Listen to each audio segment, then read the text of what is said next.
ادھر دیکھو نا، یمن سے جوڑے آتے ہیں. اب سنو سرکار صدیق عمر فاروق کا تذکرہ سنو.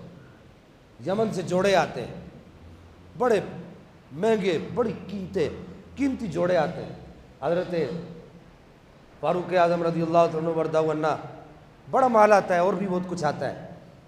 حسنین کریمین کو بلاتے ہیں اور بلا کر کہتے ہیں، حسنین کریمین کو بلاتے ہیں اور بلا کر کہتے ہیں کہ ایک چیز دیتے ہیں یہ لے، دوسری دیتے ہیں یہ لے، تیسری دیتے ہیں یہ لے، چوتھی دیتے ہیں یہ لے، پانچویں دیتے ہیں یہ لے، چھٹی دیتے ہیں یہ لے. ادھر میری طرف دیکھیے گا، حضرت فاروق اعظم کا انداز دیکھیے گا. پاس ایک صحابی کھڑے تھے، انہوں نے کہا سب دے دو گے؟ سب دے دو گے؟ تو حضرت فاروق اعظم رضی اللہ عنہ وردہ عنہ نے ارشاد فرمایا، اس کی طرف دیکھا، ان صحابی کی طرف دیکھا اور دیکھ کر اپنا امامہ شریف اتارا اور امامہ شریف اتار کر کہا کہ فاروق اعظم کے، عمر بن خطاب کے سر پر جو بال اگے ہوئے نا، وہ حسنین کریمین کے نانا کے دیے ہوئے ہیں.